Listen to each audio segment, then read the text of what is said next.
Re release ചെയ്യാനുള്ള ഒരു പടത്തെ കുറിച്ചുകൂടെ എനിക്ക് ആഗ്രഹമുള്ള ഒരു പടം കൂടെ ഞാൻ പറയാം. ഈ തൂവാനത്തുമ്പികളിൽ അദ്ദേഹം ആകാശവാണിയിലായിരുന്നു, അറിയാമല്ലോ, അറിയാം. പത്മനാഭൻ സാറ്. തിരുവനന്തപുരത്തുണ്ടായിരുന്നു. തിരുവനന്തപുരത്തുണ്ടായിരുന്നു. ഞാൻ തൃശ്ശൂരിലാണ്. പിൽക്കാലഘട്ടത്തിൽ അവിടെ ജോലി ചെയ്തിട്ടുണ്ട്. അപ്പം തൃശ്ശൂരിലാണ് അദ്ദേഹം ജോലി തുടങ്ങിയത്. ഉം. രാധ ചേച്ചി അവിടെ വെച്ചാണ് പരിചയപ്പെടുന്നത്. പിന്നീടാണ് അവരുടെ സൗഹൃദം പ്രണയമാകുന്നതും കല്യാണം കഴിക്കുന്നതും. അപ്പോൾ അതുമായിട്ടൊക്കെ ബന്ധപ്പെട്ട് ഒരുപാട് കഥകളുണ്ട്. എന്ന് വെച്ചാൽ അദ്ദേഹം എഴുതിയ കഥകൾ, ഈ അദ്ദേഹത്തിൻ്റെ ജീവിതവുമായി കണക്റ്റഡ് ആയിട്ടുള്ള അനേകം കഥകളുണ്ട്. കഥകൾ പഠിച്ചതുകൊണ്ട് എനിക്ക് അത് പറയാൻ കഴിയും. അദ്ദേഹത്തിനോടൊപ്പം തിരുവനന്തപുരത്ത് വർക്ക് ചെയ്ത ആളാണ് പെരുമ്പാവൂർ ജി രവീന്ദ്രനാഥ്. നല്ല മ്യൂസീഷ്യനാണ് അദ്ദേഹം. അദ്ദേഹം അറിയാമല്ലോ, ഒരു വളരെ പാവത്താനായ ഒരാളാണ്. ഒരുപാട് അങ്ങ് ഇടിച്ചു കയറുകയോ അങ്ങനെയൊന്നും ചെയ്യാത്ത ഒരാളാണ്. അപ്പോൾ അദ്ദേഹത്തോട് പറഞ്ഞിരുന്നു അടുത്ത സിനിമയിൽ രവിയാണ് സംഗീത സംവിധാനം എന്ന് പറഞ്ഞിരുന്നു. തൂവാനത്തുമ്പികൾ എടുത്തപ്പോൾ അദ്ദേഹത്തെ വിളിച്ചു. ONV സാറിനോടും, സാറാണ് പാട്ട് എഴുതുന്നത്.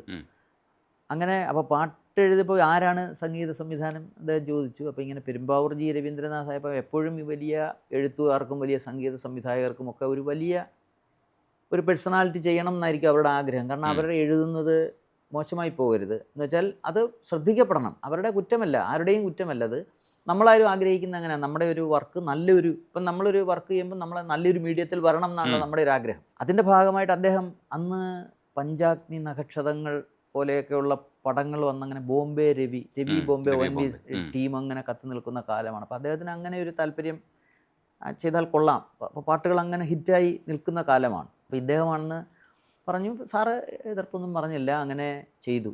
പക്ഷേ ഇത് കുറേയൊക്കെ ഷൂട്ട് ചെയ്തു, കുറേ വിഷ്വൽസൊക്കെ ഷൂട്ട് ചെയ്തു.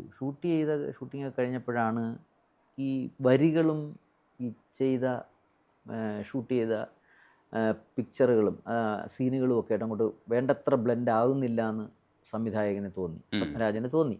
പാട്ടൊന്ന് മാറ്റിയാൽ കൊള്ളാമെന്നൊരു താല്പര്യമുണ്ടായി. അത് അദ്ദേഹം കുറുപ്പ് സാറിനോട് പറഞ്ഞു. അത് എന്തോ അവർ തമ്മിലുള്ള കമ്മ്യൂണിക്കേഷൻ ഗ്യാപ്പായിരിക്കാം, അത് നടന്നില്ല.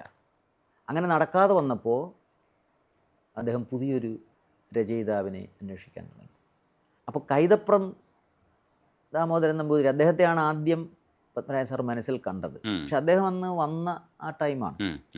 ONV സാറ് പിന്മാറിയ ഒരു പ്ലേസിൽ റീപ്ലേസ് ചെയ്യാനുള്ള വലിപ്പമുള്ള ഒരാൾ വേണം എന്നുള്ള ചിന്തയിൽ നിന്ന് അദ്ദേഹം തൻ്റെ ബന്ധുവായ ഇൻമട്ടക്കോമയ തൻ്റെ ബന്ധുവായ ശ്രീകുമാരൻ തമ്പി സാറിനെ സമീപിച്ചു. രസമതല്ല, ശ്രീകുമാരൻ തമ്പി സാറിനെ അതുവരെ അദ്ദേഹം വിളിച്ചിരുന്നില്ല പാട്ടെഴുതാൻ. രണ്ടുപേരും ഒരു നാട്ടുകാരാണ്. ആദ്യം തമ്പി സാറ് വഴങ്ങിയില്ല. പിന്നെ ചോദിച്ചു, താൻ എന്തിനാണ് എന്നെ വിളിക്കുന്നത്?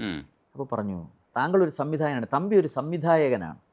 ഒരു സംവിധായകനെ മറ്റൊരു സംവിധായകൻ്റെ മനസ്സറിയാൻ കഴിയും. അങ്ങനെയാണ് തമ്പി സാറിനെ തമ്പി സാർ ഇതിൽ വീഴുന്നത്. അങ്ങനെ തമ്പി സാർ പോയി ഈ ഷൂട്ട് ചെയ്ത് വെച്ചിരുന്ന സീനുകൾ കണ്ടിട്ട്, സീനുകൾ കാണുന്നു, എഴുതുന്നു. അങ്ങനെ എഴുതിയതാണ് ഒന്നാം രാഗം പാടി മേഘം പൂത്തു തുടങ്ങി. എന്തു ഗംഭീര പാട്ടുകളാണ്. തമ്പി സാറിൻ്റെ ആ വലിപ്പം നമ്മൾ മനസ്സിലാക്കുന്ന അപ്പോഴാണ്. ഇത് കണ്ടു. മോഹൻലാലും പാർവതിയും അവതരിപ്പിക്കുന്ന കഥാപാത്രങ്ങൾ ഇങ്ങനെ വടക്കുന്നാഥ ക്ഷേത്രത്തിന് ചുറ്റി നടക്കുന്നു. പിന്നെ ഒന്നാം രാഗം പാടി ഒന്നിനെ മാത്രം തേടി വന്നുവല്ലോ ഇന്നലെ നീ വടക്കുന്നാഥൻ്റെ മുൻപിൽ. അത്ര മനോഹരമായിട്ട് അദ്ദേഹം അത് എഴുതി. മറ്റേതാണല്ലോ, മേഘം പൂത്തു തുടങ്ങി, ഇടിമിന്നലുകളാണ്. മേഘം പൂത്തു തുടങ്ങി, ആ സീൻ നേരത്തെ പറഞ്ഞൊരു ഇറോട്ടിക് സിറ്റുവേഷനാണ്.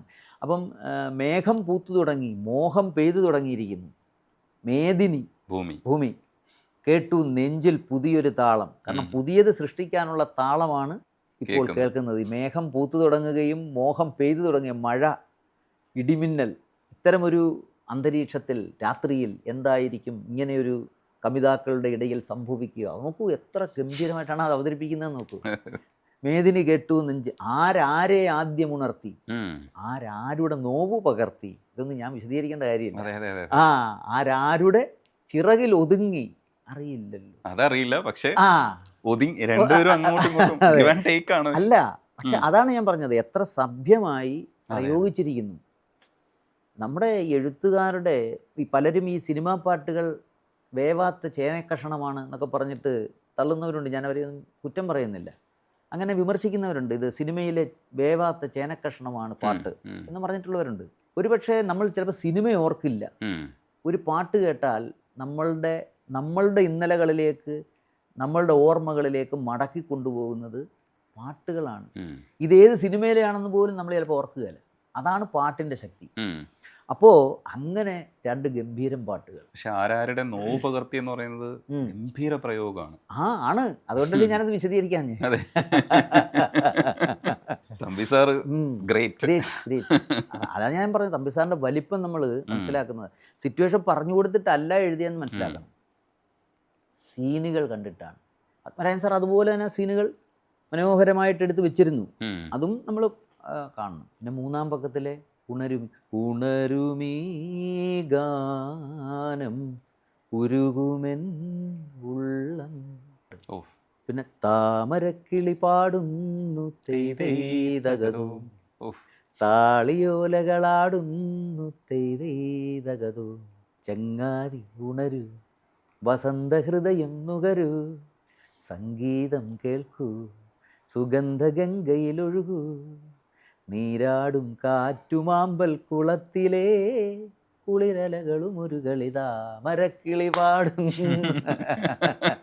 ഇങ്ങനെ സൂപ്പർ പാട്ടാണത്. ഇളയരാജയാണത്. അതെ അതെ. എനിക്ക് തോന്നുന്നു അതിലെ പാട്ടിനാണ് ജി വേണുഗോപാൽ അദ്ദേഹത്തിന് ആദ്യമായി സംസ്ഥാന പുരസ്കാരം, അല്ലെങ്കിൽ സംസ്ഥാന പുരസ്കാരം കിട്ടിയ ആ പാട്ടാണ് ഉണരുമി ഗാനം. പിന്നെ പത്മനാഭൻ സാറിൻ്റെ പാട്ടുകൾ ഓർക്കാനുള്ള ഏറ്റവും പ്രധാനപ്പെട്ട ഒരു സിനിമ ഇന്നലെ. അതൊരു കഥയാണ്. ആ കഥ എന്തായാലും പറയണം. അത് ഞാൻ പലയിടത്തും പറഞ്ഞു. അത് ഭയങ്കര രസകരമായൊരു കഥയാണ്. ജയറാമിൻ്റെ കഥാപാത്രം, ശ്രീവിദ്യാമ്മയുടെ കഥാപാത്രം, അവർ നടത്തുന്ന ഒരു ആശുപത്രി, ഊട്ടിയാണെന്ന് തോന്നുന്നു, അവിടെ നടത്തുന്നു. അവിടെ ഒരു ബസ് അപകടം ഉണ്ടാകുന്നു. ആ ബസ് അപകടത്തിൽ കുറച്ച് പേർ മരിക്കുന്നു, കുറച്ച് പേർക്ക് പരിക്കേൽക്കുന്നു. അതിൽ പരിക്കേറ്റ് വരുന്ന ഒരു പെൺകുട്ടി, അവർക്ക് ഓർമ്മ നഷ്ടപ്പെട്ടു പോകുന്നു. അവരുടെ ശോഭനയുടെ കഥാപാത്രം, അവർക്ക് ഓർമ്മ നഷ്ടപ്പെട്ടു പോകുന്നു. ഇന്നലകളെല്ലാവരും മറന്നു പോകുന്നു. അതുകൊണ്ടാണ് ആ പേര് പോലും അങ്ങനെ ഉപയോഗിച്ചത്. ഇന്നലകളെല്ലാം അവർ മറന്നു പോകുന്നു. അവർ ഇന്നിൽ മാത്രം ജീവിക്കുന്നു. അങ്ങനെ ഇന്നിൽ ജീവിക്കുമ്പോൾ അവരുടെ അസുഖങ്ങളെല്ലാം മാറി അവർ സ്വാഭാവികമായും സുന്ദരിയാണ്, നല്ല പെരുമാറ്റമുള്ള സ്ത്രീയാണ്, പെൺകുട്ടിയാണ്. അവരാരാണ്, അവരെന്താണ്, അവരുടെ ഇന്നലകൾ എന്താണ്, ഇതൊന്നും ആർക്കും അറിയില്ല. അവരെ ആരും അന്വേഷിച്ച് വരുന്നില്ല. അങ്ങനെ ഇരിക്കുമ്പോൾ സ്വാഭാവികമായി നമുക്കറിയാം, വളരെ സുമുഖനായ ഒരു ചെറുപ്പക്കാരനുള്ള ഡോക്ടറാണ്. അങ്ങനെ അവരുടെ തമ്മിലുള്ള ആ വീട്ടിലാണ് ഇവരും ജീവിക്കുന്നത്. അങ്ങനെ അവർ തമ്മിൽ പ്രണയമാകുന്നു. അങ്ങനെ ഒടുവിൽ ആരും വരാത്ത, അന്വേഷിക്കാത്ത, ഇവരെ പല അന്വേഷണങ്ങൾ നടത്തുന്നു. അങ്ങനെ ഇവർ തമ്മിൽ പ്രണയമായി, ഇവർ തമ്മിൽ വിവാഹത്തിലേക്ക് എത്തുന്ന ഒരു സാഹചര്യം ഉണ്ടാകുന്നു. ജയറാം അവതരിപ്പിക്കുന്ന കഥാപാത്രത്തിൻ്റെ മനസ്സിലുണ്ടാകുന്ന ഒരു ആഹ്ലാദം, അതൊരു പ്രണയ സാഫല്യത്തിൻ്റെ ഒരു ആഹ്ലാദമാണ്. അപ്പോൾ ആ ആഹ്ലാദത്തിന് എന്താണ്, പല നിലകളാണുള്ളത്, പ്രണയിച്ചവർക്കറിയാം. അപ്പോൾ അങ്ങനെ ഒരു സാഹചര്യത്തിൽ വരുന്ന പാട്ടാണ്, അതും പെരുമ്പാവൂർ സാറാണ്. അതുകൊണ്ട് ഒരു മത്താപ്പൂ പൊട്ടി ചിതറുന്നത് പോലെ വേണം. ഇങ്ങനൊരു സംഭവിക്കാൻ പോവുകയാണ്, വിവാഹത്തിലേക്ക് എത്തുന്നു, തീരുമാനിക്കാൻ പോവുകയാണ്. അപ്പോൾ ആ ജയറാമിൻ്റെ മനസ്സിലുണ്ടാകുന്ന ആഹ്ലാദം അതിങ്ങനെ ആയിരിക്കണം. നോക്കൂ, അപ്പോൾ ഒരാളുടെ മനസ്സിലെ ആഹ്ലാദം എത്രത്തോളം ആയിരിക്കണമെന്നൊരു പാട്ടിലൂടെ അവതരിപ്പിക്കുകയാണ്. ഭാവം ശരി, അദ്ദേഹം പല ട്യൂണും ഇട്ടു, പോരാ, കുറച്ചുകൂടെ വരട്ടെ എന്നായി. അങ്ങനെ പല രാഗങ്ങൾ.